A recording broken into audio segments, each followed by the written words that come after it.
In early July 1298, Edward I set out from Roxburgh to reconquer Scotland with a huge force of about 2,000 cavalry and nearly 12,000 infantry, many of them Welsh longbowmen and Gascon crossbowmen.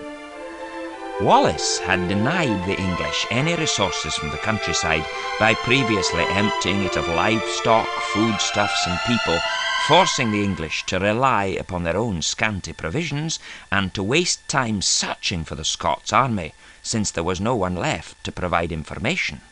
As it advanced, the English army became weakened and demoralized by hunger, after resupply ships could not land as scheduled. Hoping to boost their morale, Edward ordered wine to be given to the nearly starving Welsh troops. The disgruntled Welsh became belligerent and got into a murderous fight with the English, in which at least 80 Welshmen were killed. When the Welsh threatened to change sides and to fight for the Scots, the campaign seemed about to disintegrate into a mutinous failure. At this critical moment, some Scots fighting for the English arrived with information that Wallace's army was only a day's march away in the wood of Callander, near Falkirk. Edward ordered an immediate advance. The English reached Linlithgow late that day, where they camped. That night, Edward narrowly escaped serious injury when his horse trampled him as he lay sleeping. Early the next morning, on July the 22nd, the English marched to Falkirk. Wallace had selected the site of the battle with care, but it was not as ideal as Stirling Bridge. To the front lay a boggy loch, formed by the meeting of the West Quarter Burn and one of its minor tributaries, the valley cut by this waterway somewhat protecting the Scots' left flank. Broken land and woods partially covered the right flank. Using this terrain to its best advantage, Wallace formed his approximately 8,000 men into 4 huge schiltrums on the solid ground lying behind the loch and in front of the dense forest of the Callander Wood.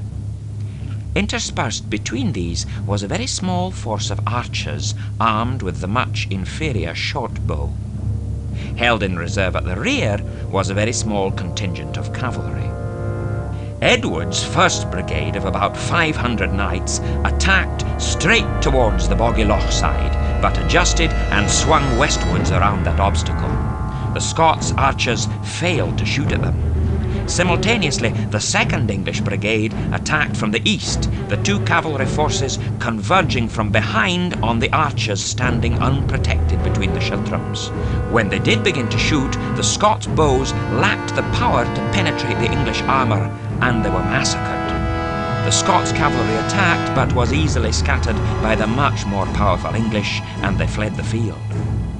The Welsh and Gascon bowmen poured volley after volley of arrows and bolts down upon the lightly armoured pikemen in the schiltrums.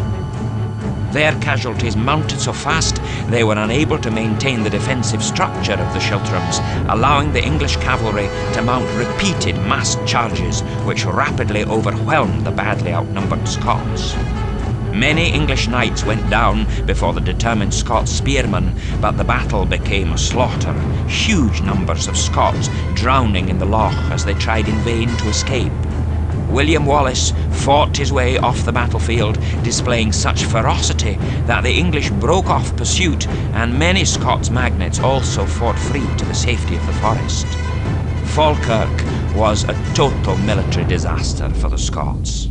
It marked the end of Wallace's leadership of the Scots army, although the hit-and-run tactics that he pioneered would be effectively used by the Scots for the remainder of the war.